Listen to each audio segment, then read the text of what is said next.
Imagine a world without fire. No warmth on a cold night. No cooked food. No light after sunset. No tools, no metals, no pottery, no glass. This was the world of our ancestors, until one spark changed everything. Welcome back. Today we are not talking about matches or gas stoves. We are talking about fire, the force that made us human. Fire is not a human invention. It existed long before we did. Lightning strikes ignited forests. Volcanoes spewed molten lava. And early hominids watched, terrified, fascinated, and curious. But when did we first control it? The oldest evidence of human-made fire comes from a cave in South Africa. Archaeologists found ash and charred bones dating back 1 million years. Some scientists believe the control of fire may be even older, perhaps 1.5 million years. Who were these first fire keepers? Most likely Homo erectus, our ancestor who walked upright and had a brain larger than earlier hominids. They did not just find fire. They learned to keep it alive, to carry it, to feed it, and eventually, to make it. The discovery of fire was not one event. It was a slow, accidental, and brilliant process. Imagine a lightning strike setting a tree ablaze. Our ancestors saw the flames and the animals fleeing. They would have found cooked meat at the edge of the fire, and they would have tasted it. Cooked meat was easier to chew, easier to digest. It gave us more energy. Some scientists believe cooking was the key to our brain growth. Without fire, our brains would have remained small. Without fire, we would not be human. But fire was not just for cooking. It was for warmth.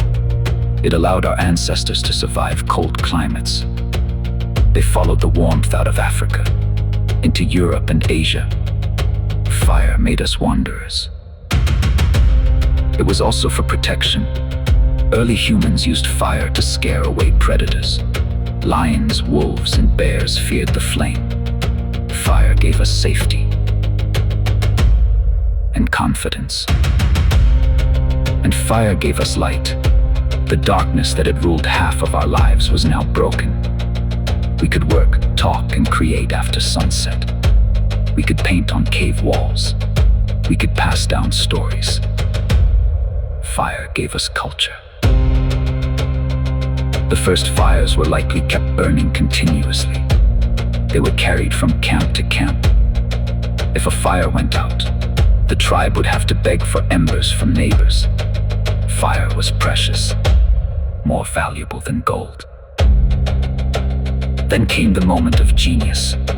Our ancestors discovered that striking flint against iron pyrite created sparks, or that rubbing wood together created heat. They had become fire makers, not just fire keepers. This was the first technology. Fire also gave us new materials. When clay is fired, it becomes pottery, strong and waterproof. When ore is heated, it becomes metal. Fire gave us bronze, iron, and steel. It gave us swords and plows. It gave us civilization. The ancient Greeks saw fire as a gift from the gods. The myth of Prometheus tells how he stole fire from Mount Olympus and gave it to humanity. For this, he was punished. But the Greeks understood something deep. Fire is power. And fire was also dangerous. It burned homes. It destroyed forests. It killed people. Our ancestors learned to respect fire and to fear it. In ancient Rome, fire was everywhere. Homes had hearths, baths had furnaces. Armies used fire signals to communicate.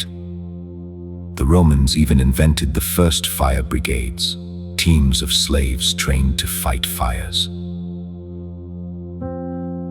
The Roman poet Ovid wrote that fire steals its way through everything. He was right. Fire is a force of nature and a tool of humanity. In medieval Europe, fire was used to punish heretics. Burning at the stake was a common execution method. Fire was seen as purification, a way to cleanse sin. It was brutal, but it showed the power fire had over the human imagination. Fire also transformed our landscapes. Hunter-gatherers used fire to clear forests. They created open grasslands where game was easier to hunt. This practice, called fire stick farming, shaped entire continents. Australia's landscapes were formed by Aboriginal fire management for over 50,000 years.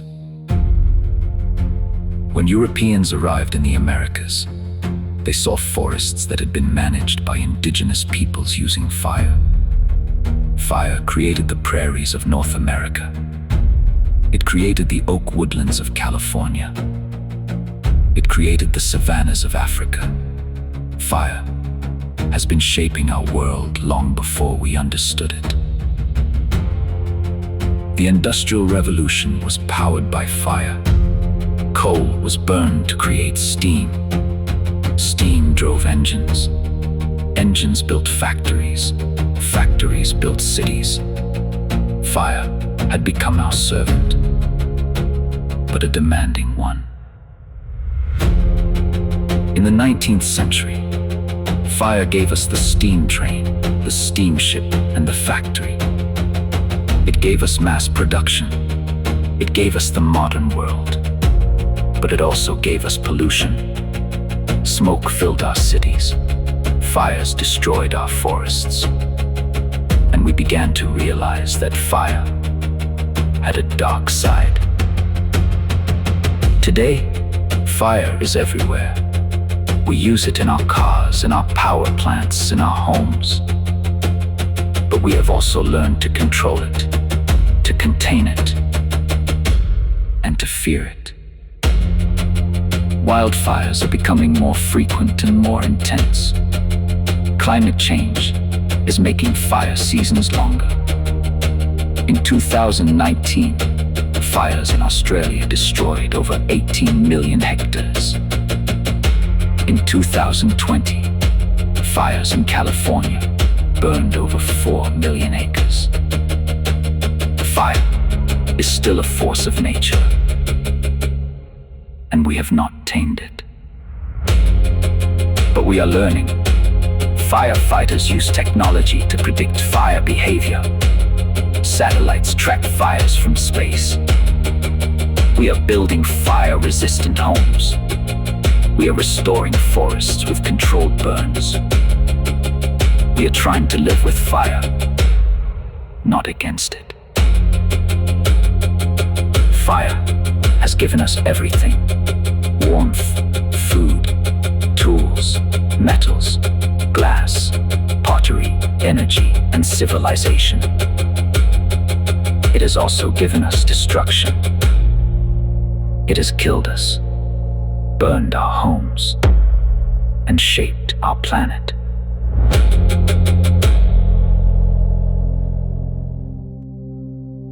Fire is also in our stories. In the Bible, fire represents God's presence, the burning bush, the pillar of fire. In Greek mythology, fire is the gift of Prometheus. In Hindu tradition, fire is Agni, the messenger between humans and gods. Fire is spiritual. Fire is sacred. And fire is in our bodies. Our cells produce energy through a process called respiration. We burn oxygen and nutrients to stay alive. We are, in a way, burning from the inside. Fire is not just around us, it is within us. The discovery of fire was not just a practical achievement, it was a psychological one. It gave us control over nature. It gave us the courage to explore. It gave us the confidence to create. Without fire, we would still be huddled in the dark. We would still be eating raw food. We would not have built cities or ships or telescopes. Fire made us modern. So, from a lightning strike in an African forest to a gas flame in your kitchen, from a campfire to a power station, fire has been with us for over 1 million years. It has shaped our bodies, our minds, and our world. The next time you light a candle or strike a match, remember, you are continuing a practice that began with our ancestors, a practice that made us human, a practice that changed everything. If you want more stories about humanity's greatest discoveries, hit subscribe. Because the first sparks were just the beginning. I will see you in the next curiosity. Maybe about the wheel, or the first map. What ancient discovery should I uncover next? Comment below.